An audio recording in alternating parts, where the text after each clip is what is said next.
Hey, hi. Welcome to Someone Else's Movie, the original podcast where an actor, writer, director, or nebulous industry figure gives a little love to a movie they didn't make. I'm Norm Wilner, senior film writer for Now Magazine, and this is the other thing I do. My guest this week is Rama Rau, a filmmaker whose documentary credits include No Place to Hide, the Rehtaeh Parsons Story, League of Exotic Dancers, and The Daughter Tree, as well as the TV series My Big Fat Punjabi Wedding. Her first dramatic feature, Honeybee, premiered at the Canadian Film Fest earlier this year and is opening in Toronto this Friday, September 20th, before rolling out to other Canadian cities in the weeks to come. It's a simple, no-nonsense character study starring Julia Sarah Stone as a young sex worker offered a chance to reinvent herself after an arrest. You should keep an eye out for it. Rama picked Fish Tank, Andrea Arnold's 2009 drama about what happens when 15-year-old Mia, who's trying to figure herself out on an Essex council estate, meets Connor, her mother's charming new boyfriend. A total change of pace from Arnold's first feature, Red Road, which positioned itself as a slow-burn thriller about surveillance, Fish Tank puts us inside the head of its rebellious protagonist, but also lets us see her from the outside, with newcomer Katie Jarvis holding the screen as Mia against Michael Fassbender as Connor and Kirsten Waring as Mia's mother, Joanne. The film shared the Cannes Jury Prize with Park Chan-wook's Thirst and went on to scoop up any number of critics' awards. And rightly so. It's raw, it's challenging, it's powerful. Oh, and because we recorded this episode at the tail end of TIFF, the conversation naturally turns to stuff we've seen at the festival. Honestly, I'm amazed I was still speaking in complete sentences. This is Someone Else's Movie. I was kind of doing my research on how do I start, entering this film that I want to make. I knew I wanted to make a socially relevant film because I come from the world of documentary. Mm-hmm. And there's just something about documentary that I fell in love with. It's the rough around the edges. It's the real, it's the not packaged for the audience kind of look that I wanted to take. And for me, the Dardenne brothers initially were my go-to filmmakers, and I love Rosetta so much. And L'Enfant, Le Fils, every one of their films is just a masterclass in how I can occupy that space between documentary and fiction. Mm-hmm. And then I heard about Andrea Arnold, and then I watched Fish Tank, and I loved it. I loved the way she takes the young female protagonist, which is what my film had, and uses this, and critics call it the lived-in world. And I love that term because that's what documentary does. There's no production design, and there's no artificial, things going on. It's just this world, and you happen to be a part of it as an audience. Like the camera had stumbled into it. Exactly, right? It's like this girl is just living her life and you're just observing. And it wasn't, camera angles and fanciful filmmaking. So for me, that's what I loved about Fish Tank. And then, it's the harshness of that world. And Fassbender's performance is amazing, but more than anything else is Mia, the main character. And I totally stole from that film. My secret fantasy is to be the Andrea Arnold of Canada, but don't tell anyone that. And no, I had seen her short Milk, and then I saw Wasp, which won an Oscar for shorts. Yeah. And American Honey, too, she does go in that vein, but I think it's a little more Americanized. It's a little more mainstream, shall we say. But she still has that quality I love, which is social realism in the world of cinema. Yeah, I first saw her, I know I saw Wasp because when it won the Oscar, I knew which one it was. Mm-hmm. But I first encountered her as a feature filmmaker with Red Road. Yes. Which did not prepare me for Fish Tank. I mean, they're both films about female obsession, technically. Yeah. They share a certain thread, but Red Road is far more, how can I put this? It's much more on side with the audience. Mm-hmm, It knows the character is doing, it knows that Kate Dickie is doing something self-destructive and foolish. It takes its time explaining why, but it clearly, it shares our perspective. It tells us that, we know too. It's okay. We're doing this for a reason. Fish Tank is much more ambiguous. Yes. Which is amazing storytelling. Yes. Just the idea that the movie itself seems to be waiting to see which way this goes. That's the thing, right? It's because the camera, that's what I really discovered. The camera moves with the character, and you're discovering the film the story along with the character, which is what I think the filmmaking, it makes it so powerful. Yeah. Well, that's what the Dardennes do, right? They Yes. follow along. Right. They drift and that's what behind documentary people. does. And that's why I adored that film so much. I remember during our prep, I sat down with my camera, my DP, Steve Cousins, and we both watched Fish Tank because I'd already seen it, but I knew this is the vein I wanted to try. So we would, everything. We'd follow the character. It's all Dardennes and Andrea Arnold. I really owe them my feel that I wanted to go with for the film. But oh my God, like if you remember, Fish Tank opens with breathing. It's just heavy breathing. And then you just see this girl and she's doing things and you're just going with her and suddenly she starts dancing. It's just so unchoreographed. I don't know if I captured that in my film, Honeybee, but God knows I attempted to. Honeybee struck me as more, it seems more intentionally polished. It's in scope, which sort of right away establishes a certain cinematic thing, and Fish Tank is in 4:3. Yes. I think to make it resonate with Ken Loach and Mike Lee's earlier stuff, the Play for the Day, or Play for Today, I think is what they called it in England, and the sense that you're watching, verite, right? Yeah. Like you might as well be watching a documentary. Yeah. Not that Honeybee doesn't work. I think it's really. We talked a little bit about this before we started recording, but Julia Sarah-Stone is just such a fascinating presence that just to put a camera on her is to make a good movie. Yeah. And then the fact that there's more going on and there's a story being told and emotional stuff. But the resonance between your film and Fish Tank is there. Like it's about a young woman's sexuality and it's about someone learning to use their power for good, if that makes any sense. Yeah, or at I least think for it's discovering herself. Yeah, I like that you brought up the 4:3 because for us the screen ratio is very important, and Steve and I talked about it. And we chose in the end to go with 16:9 really because of the cinematic. We were hoping to get a theatrical release, which we are. Sure. But also because the truck stop itself is this character almost that we wanted to capture, and it was just so much. Landscape was so much better in 16:9. Yeah. So I said, maybe trucks in widescreen. Right? yeah, right. And you need that. You need that kind of space. But I'm thinking maybe my next film. I don't know. I'll try 4:3. But that's something that I really want to explore. Is that the documentary influence as well? So many of those classics are shot in square format? Absolutely. And I think that gets you into the character's head. But for this film, for Honeybee, I think in the end we decided 16:9 because it just gave us a lot of space to play in. And then we started following Julia. We started literally following her around as she found herself. And Julia totally took to the whole story. And, I think she had prepared so much mentally before even coming on set, months of just reading, and she followed a lot of sex workers like on Twitter. She really did her research. We took her to meet some police who had actually worked with these girls. Oh, yeah. And it really helped that she came from, and for me, having worked in documentary, it was important that we tell the story from the inside. Ideally, honestly, I'd have made this a documentary, but none of these girls would come forward with their stories. And when I stumbled on this story, I said, I really want to tell this film, to tell the story and make this film about this girl who's been trafficked and is too young. And how do you navigate life when you're so young and so exploited? Yeah, and how do you find your way back? Yeah. Ultimately to who you used to be. Exactly, yeah. If that's even possible. And that's what I think in the end fascinated me about this story. At that time, it was called Natalie, the script. Well, first it was called Truck Stop, and then Natalie, and now it's called Honeybee. I think that was why, for me, it was different. It wasn't just an exploitation story. It was really about a girl finding her way back into adulthood, really, into teen, actually. More than adulthood, it's teenhood. And being a normal, crazy teen for me, and that's why that whole party where they, just listen to music and they're fooling around and drinking too much, that's what you should be doing in your teen years. Yeah. Not, trying to get clients at a truck stop. Yeah, so, making the good kind of mistakes. Exactly. Hopefully. Yeah.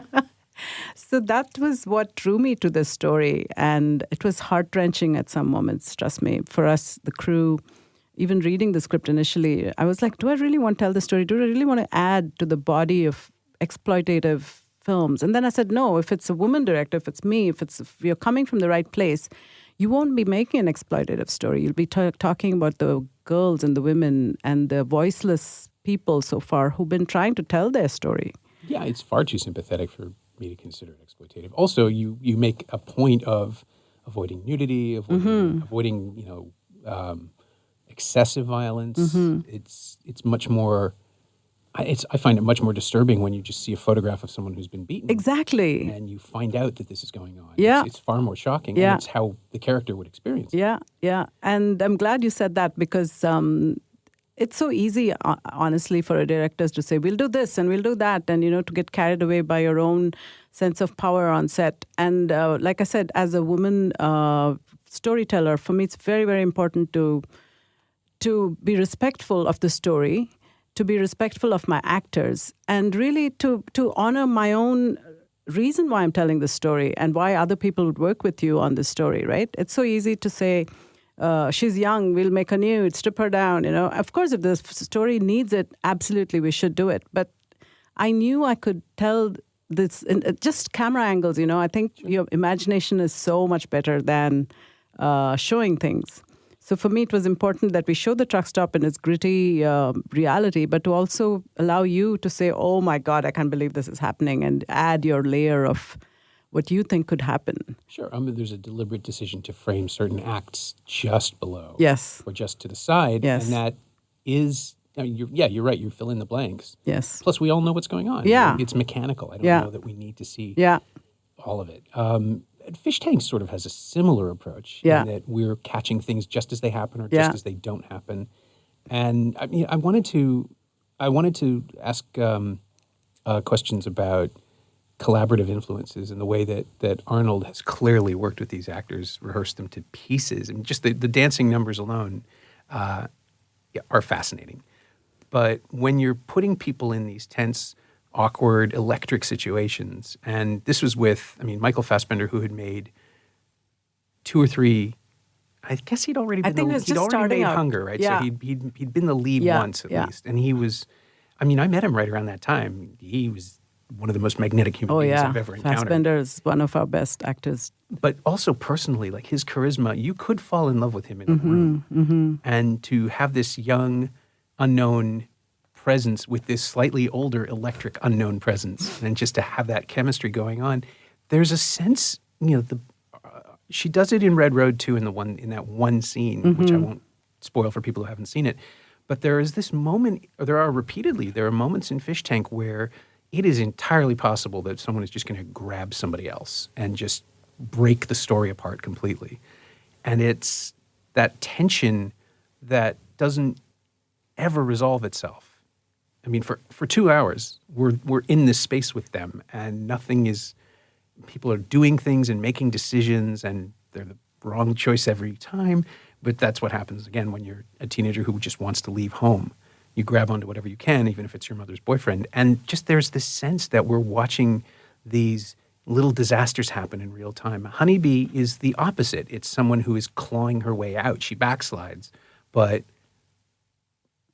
we have a rooting interest in her that we don't have in Fish Tank, because for the most part, Fish Tank just feels like we're watching these strange creatures bump against each other and not learn. Yeah, I agree. And it's just a fascinating contrast. I know. And for me, like I said, coming from documentary, I really wanted to empower the actors to make them live in that world, if only for those days that we were shooting. For instance, with Ryan, the pimp character, I had told him not to interact too much with anyone on set. I don't even want to call it method acting, because I think that's a bit pompous. Right. I just think I wanted them to dwell in that skin for as long a time as I could have them do it. And even Julia was Natalie until we finished. That's where the vulnerability comes from, her eyes. And for me, it was, I didn't choreograph, like the dance in the opening, I didn't choreograph it at all. Okay. I just said, do this, do whatever. And the camera finds the story. The camera goes just like a documentary. And Steve too, and that's why for me it was important that I work with the DP, a director of photography who had worked in both fiction and documentary, because in documentary we find our story. Sure. And I needed that energy for this film, because I think a story like this is so powerful and so scary and so intense that you don't want to even look at it. We are in denial that this thing happens. And because documentary, we deal with such tough topics, we force people to watch it not by shoving it down people's throat, but really by just shining a light on this weird world that you may not even know about. So for me, that's where I came from, where nothing was choreographed. I had no idea where the actors would walk. So the director of photography would literally follow them through the set, So I think that really gave that energy. And at sometimes the room was so small we couldn't really move. And then we would just kind of just move the camera, because for me, when two people are talking in a documentary, the camera moves from person to person because the camera is the third person in the room. Right. And if you remember the scenes where she's talking, with other people, it's always from her point of view, and we are always in her head. So really, that's where I didn't really go with the Andrea Arnold, what she had set up, which for me, so like I said, I just took styles that suited me, that suited where I wanted to go. Mm-hmm. And for me, that was, I think, why in the end, Julia was so empathetic, because we're really seeing everything through her. In fact, we deleted a lot of scenes because they were just two different characters without Julia. And Julia was in 100% of the scenes. Yeah, you really do need her. Yeah, everywhere. You just see it through her POV. Otherwise, the film for me, it didn't make sense. Mm-hmm. So what was it, more family stuff, more police stuff? It was actually Martha Plimpton with her husband. And,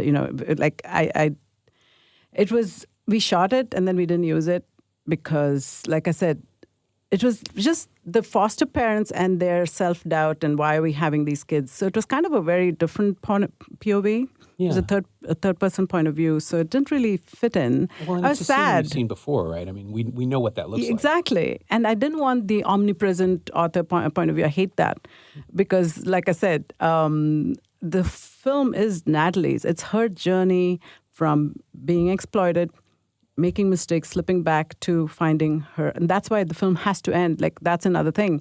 We had a different ending. We reshot that. For me, it was like it had to go to black, because that's it. I don't want to, know anything more. And for me, when a film is bloated and 2.5 hours long, which at TIFF we've seen a lot of this year for some reason, it's just, it's not lean enough. And I think, again, that's what documentary taught me, to be lean and just run with what you got. Yeah. Well, some of the best films I've seen just recently have done exactly what you do in Honeybee, where they stop in momentum. So you keep moving even though the film has stopped, and you have that sense that there's more to come, which is great, because you should be left wanting more of the narrative, but also you should be left at a point where, oh yeah, I know what's going to happen. I don't need to see it. Yeah. Sound of Metal is one that just has perfect I just saw ending. that. It's so weird that you mentioned Sound of Metal. Oh, yeah. Because I watched it, and when he does the thing in the end, I was like, oh my God, they need to cut to black now. And bam, it cuts to black. I was like, yes, oh God. So satisfying. And I remember coming out and saying, that is a movie. Yeah, it's wonderful. You have to give the audience credit for intelligence. We know what to do. So absolutely, thank you for mentioning Sound of Metal, because that totally satisfied all my storytelling needs. Well, and it's another deeply internal film of one character trying to figure out what to do. See, if you remember, even in that film, they were totally on his face at all times. Yeah. And I love that. I think that's a very satisfying way of telling a story. And it's not a very Hollywood way of telling a story. I think it's more European, specifically Dardenne Brothers. I'm sure there are others that I don't even know about, but I've just watched so much of the Dardenne Brothers films that I adore them. Sure. Kaza Gradwanski's film, friend of the show, Anne at 13,000 Feet, is also just Dara Campbell for 72 minutes. And it's thrilling. She's fantastic. Yeah. Anyway, but she's, again, it's the combination of an actor who can carry a film with his or her eyes and a story that is dependent on a person rather than a narrative. Yes. Sound of Metal has a gimmick. Obviously, musician goes deaf, but it doesn't do the things that you expect it to do. And at 13,000 Feet is about a woman in crisis, but it is like experiencing a Cassavetes film where the camera never leaves the person's face, and it's excruciating. Yeah. Have you seen that? No, I haven't yet seen it. I will, though. It's on my list. It really, I mean, I know Kaz at this point. He's a friend, and it's still just, it's a stunning piece of work from him. And I would say the same about Sound of Metal. If I knew Darius Martyr, I know, right? Right? No, First feature. That's incredible. That was a very, very good achievement, because, and Riz Ahmed, I really want to work with him, because his eyes, oh my God, they tell such a story. And have you seen It's All Gone Pete Tong? Yeah, it's funny. I was not a fan of that. No, well, it's a different film. It's more Ibiza, and maybe it's the culture. I was just reminded of that because of the deafness. And I kind of wondered if this film would go that way, but it dealt with it pretty fast. Like the inciting incident itself was, and then Yeah, it's not about the process, it's about the recovery. Yeah. Or the redefinition. Exactly. Which is like Honeybee. Again, you get it. She's, let's see, this isn't a spoiler. It happens in the first 20 minutes of the film. That's all fine for me. She's arrested immediately and thrown out of her life. And so she has to figure out what it is it's going to be, what it is she's going to be doing next and how that happens. Yeah. And that's why, it could be seen as a film about trafficking, but it's really about a young woman finding her voice, finding agency.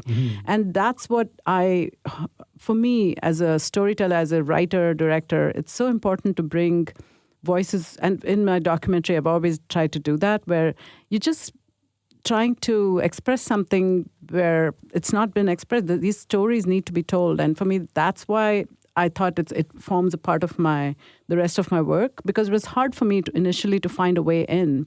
And then I had to sit down with it and say, why do I really want, my instincts are telling me to tell this story, but why do I want to say it? Why? Because it's important to know why you're doing what you're doing, to do it well, to do it sincerely, and to do it with a passion that filmmaking needs, because God, we take so long in making these films. Yeah, I've just seen 60 of them at TIFF, and wow. I guarantee you not all of them were made with passion. I realize now I missed Fish Tank at TIFF. I don't know that I've ever seen an Andrea Arnold film at the film festival. I always catch up with them I've seen later. American Honey at the TIFF, I think 2 years ago. How did that play with people? Because it's unlike people her were stuff, walking right? out. I did not like Shia LaBeouf's character in it. I thought he was annoying, but I loved the main girl. I forget her name right now, but she, you know the story, right? Yes, They found her. Andrea found her on a beach in Florida, Miami, I think. But that's what I dream of, to go up to someone and say, hey, can you be in my film? Yeah, that's the documentary approach, right? I know, it is. Can I just take part of you and use it? Exactly. And we do it in, the truck stop, they had told us, you may not be able to shoot in an actual truck stop. I just went up to these drivers in North Bay and I said, hey, we're shooting a movie. Can we use your truck stop? They were like, yeah.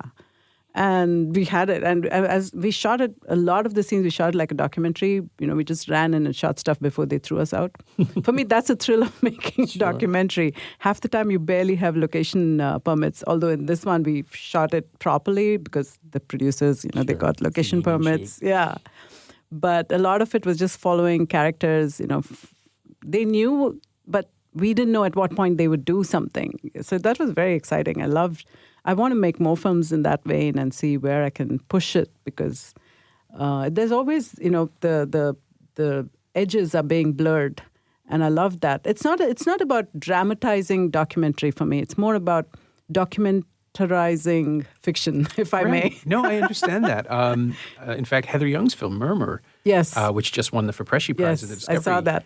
That woman is someone I've known. She's Shan McDonald. Right? She's a non-professional.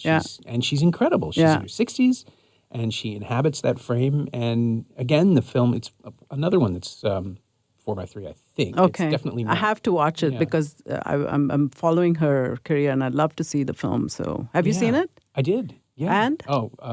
If you've ever had a sick dog, you're not going to want to watch it. Oh. It's very intimate about veterinary care, which sounds like a weird way to sell a film, but it's not about that. But there are scenes of surgery that are there for the documentary feel of it. It's real surgery in a fictional film. Okay. It's just a dog getting spayed, but it's one of those things where it's like, yep, those are organs. That's really happening. And there's no reason to, why would you fake something like this? They don't have the money to do that. It has to be real. And it just sells the reality for the fictional narrative that's going on. It was really, Dexter is 10. I don't need to see that again for a while. But it's really, really powerful and very acutely observed in much the same way.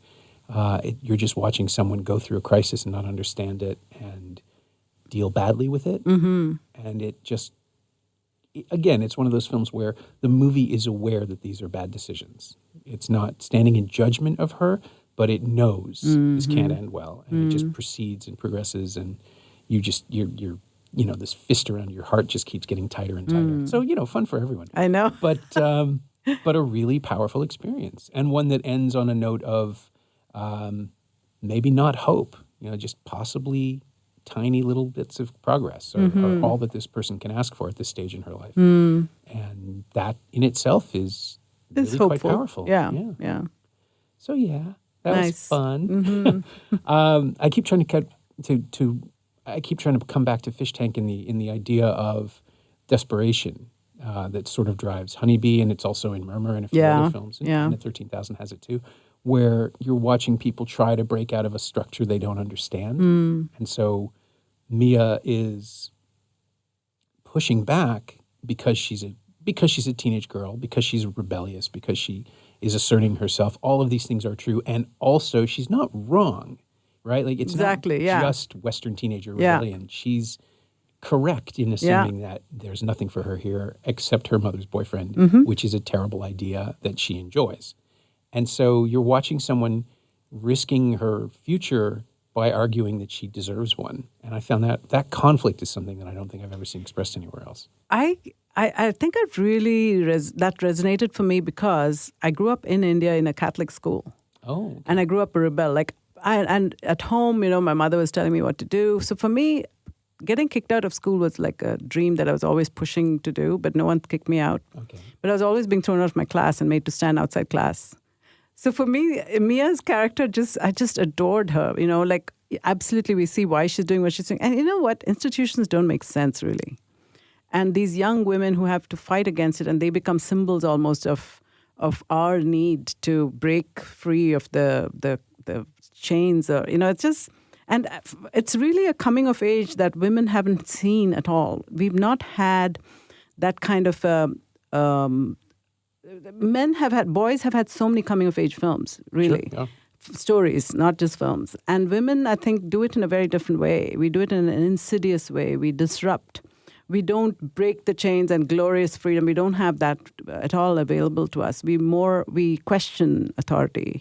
We go off and seduce a mother's boyfriend, or we just lie down and refuse to do things. There's so many different ways. I think we are forced to use our cunning.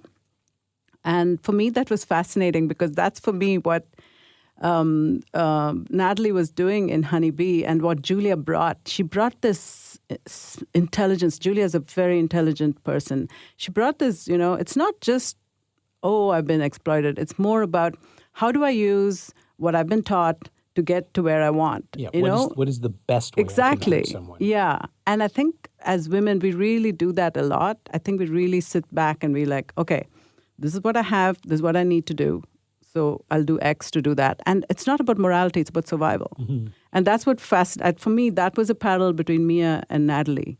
And like I said, I totally studied Fish Tank, and I'll watch it 100 times more, I'm sure. It's like, for me, another person's movie really also is In the Mood for Love. Oh, yeah. That's my masterclass in cinema itself. But for Honeybee, I watched Fish Tank specifically. So you know what I mean? It's more like, oh my God, this director's done such a great job. If only I could do half of that, quarter of that, I'd be happy. I'd to achieve that. So it's really a goal that you set yourself. Mm-hmm. And I think Andrea Arnold's just so, she makes it look so easy. Like I was saying, oh my God, she has bugs in every film. What do you think I could have? I literally sit down and your signature. Yeah, which is ridiculous, but. She really has influenced a lot of my work, and I can't wait to see what she'll do next. But I think she's gone to TV series now. She just came out of a season of Big Little Lies, yes. right? Which no one was happy about. Yes, she shot it, but didn't cut it. Yeah. She said that the producers made her do some things that she didn't.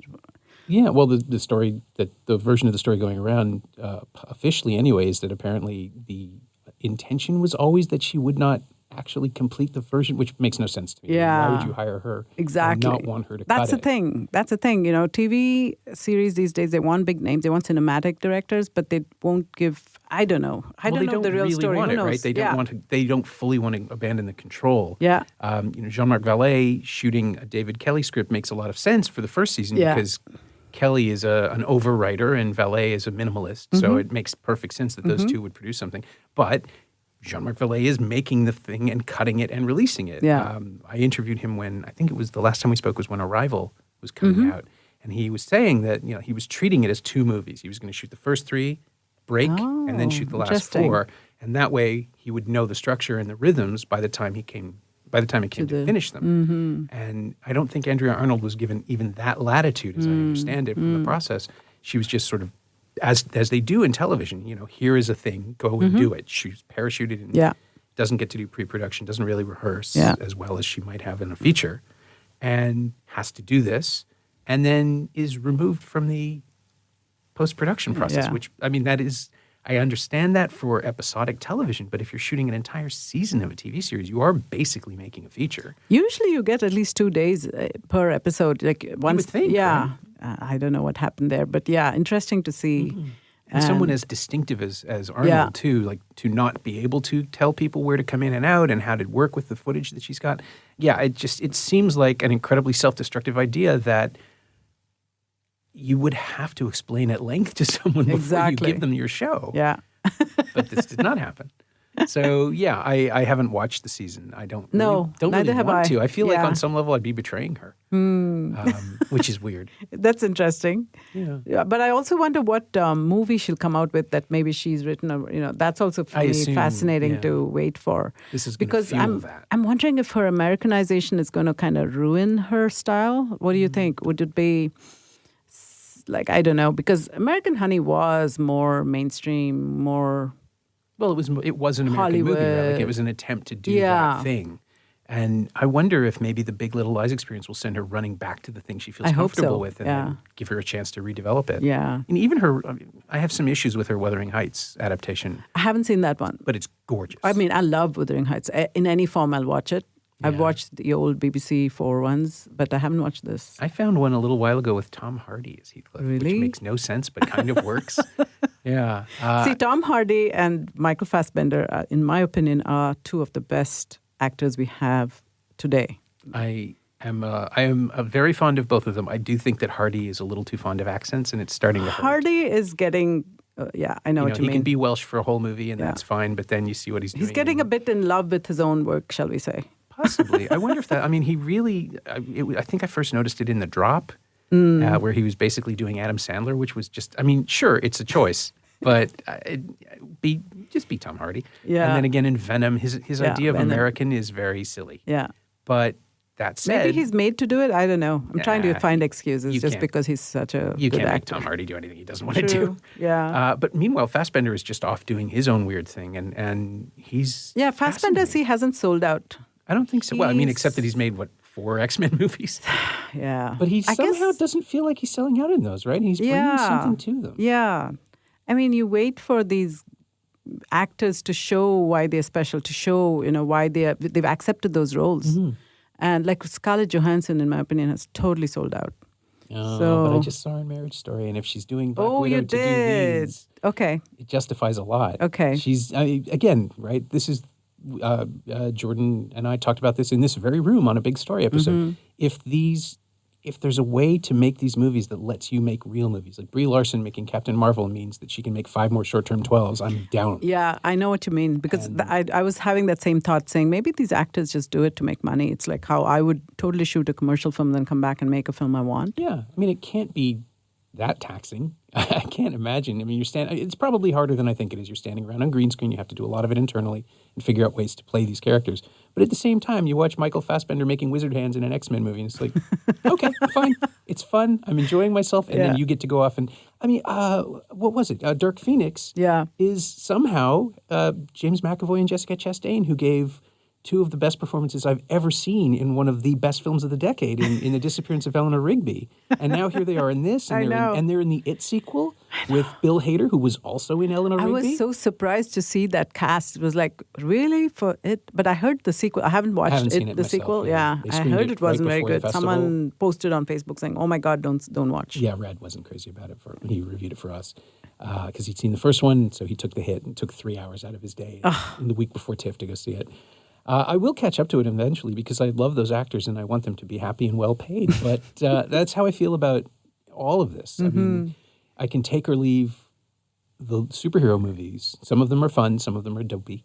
But I somehow am like, it's really, I'm very happy to know that Robert Downey Jr. is a multi-millionaire because of Iron Man, because of all of these. I because actually he's just like going off and doing things. I mean, I'll watch him doing anything. I'll watch him in any role. I don't care. Yeah, and he's allowed to do whatever he wants now because he's a multi-billion-dollar box office draw. Yeah. So, and in the meantime, he's restoring movie theater screens for Cinefamily and just being gracious and running around like being a good guy. Chris Evans, who picks weird indie stuff when he's not making Captain America movies. Again, those movies can get made now because he's interested in them. And somehow we've gotten onto this.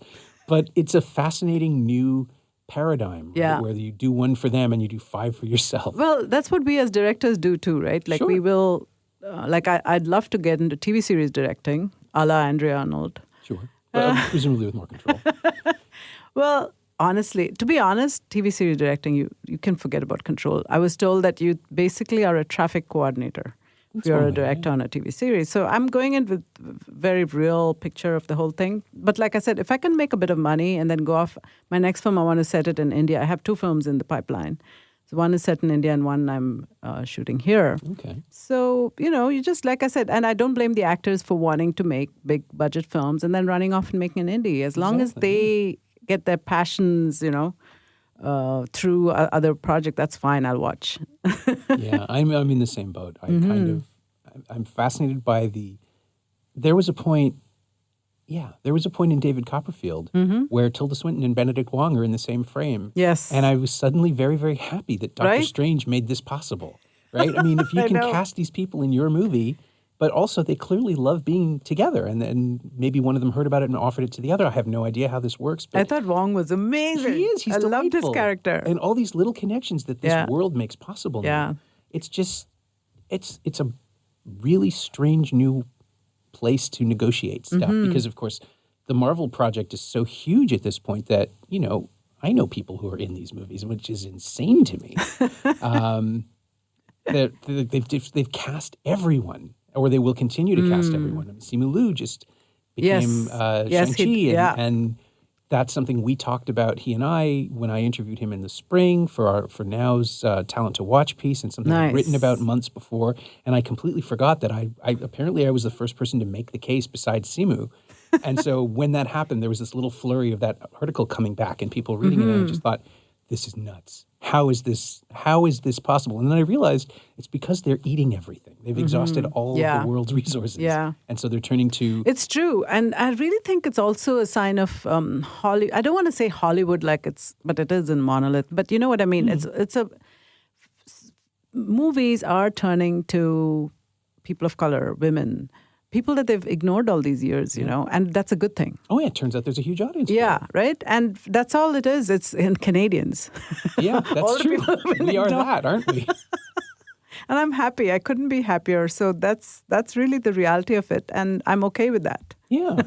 Well, I think we pretty much covered it already. But just in case I missed anything, is there anything specifically in Fish Tank that you would, or in Andrea Arnold's work beyond what we've discussed, that you would cite as a thing you've borrowed or stolen or incorporated into your own little toolbox? I think the opening scenes are absolutely my honeybee. Like I said, it was my shortlist that I totally lifted from hers. And if I ever meet her, I will tell her very shamefacedly but boldly that, oh my God, I stole your film. But honestly, I loved it. I loved every bit of that. And the unpreparedness, shall we say, of the camera to actually see what's going on. And, like I said, all I wanted to do is capture that energy. And I think she had it. Like I said, for me, it was the first 5 minutes, I think, of the film that you immediately know what world you're in. Yeah. And that's really what we borrowed from the film for Honeybee. It strikes me, too, in Fish Tank that we're seeing... I mentioned, she's referencing Loach and Lee and all of that, but we've never seen this reference through a woman's perspective before. No, right? It really makes a difference. Yeah, absolutely. Especially, like I said, for me, it's really about documentary style in fiction. That's just, and she's one of the few people who've embraced that. And that's why, for me, she's my ideal. I really want to follow her. It's just, I thought I was literally the only person in the world that thought of this. Oh my God, Andrea Arnold, it was so weird to discover her work really, because I'm sure she was around and I had no clue. And it was when someone said, oh my God, and I started, this deep rabbit hole, and I did not come out of it for many weeks. And I'm so thrilled that there's someone like that who thinks the way I do. And the framing, like I said, I'm going to try 4-3 next time because this is something, and that's the thing, experimentation, right? You should never let yourself be boxed in. I think you should keep trying. And God knows I've failed many times, and it's okay. I embrace failure.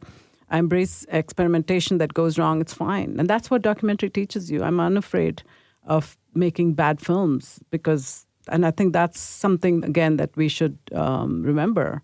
As filmmakers, yes, of course you're going to make a few complete, no one was going to see them.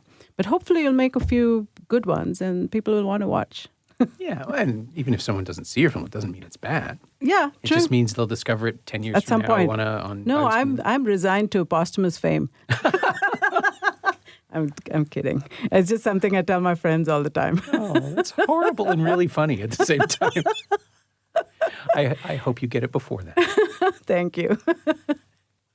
My thanks to Rama Rau, whose first feature, Honeybee, opens in Toronto this Friday, September 20th, and rolls out into additional Canadian cities in the coming weeks. You should see it. Thanks also to Suzanne Sheridan. She knows what she did. You can find Rama on Twitter at Rama_Rau, and you can find Fish Tank on Blu-ray and DVD in a fine special edition from the Criterion Collection, which includes Arnold's shorts among the supplements. It's also streaming on the Criterion Channel and available on iTunes and Google Play. As always, you can find me on Twitter at Norm Wilner and elsewhere on the internet at nowtoronto.com. You can also find this podcast on Twitter at Semcast, SEMcast, and on the web at someoneelsesmovie.com. If you feel like leaving a review on Apple Podcasts or Google Podcasts or wherever you enjoy the show, it would be greatly appreciated. Every little bit helps, it truly does. And check out the other shows on the Frequency Podcast Network, like, that episode of The Big Story I was talking about. I do a TIFF wrap-up with Jordan Heath Rawlings, and he was nice enough not to mention the massive bags under my eyes. That's the September 16th episode, for those of you listening to this down the line. Thanks for your support, and thanks for listening. See you next week.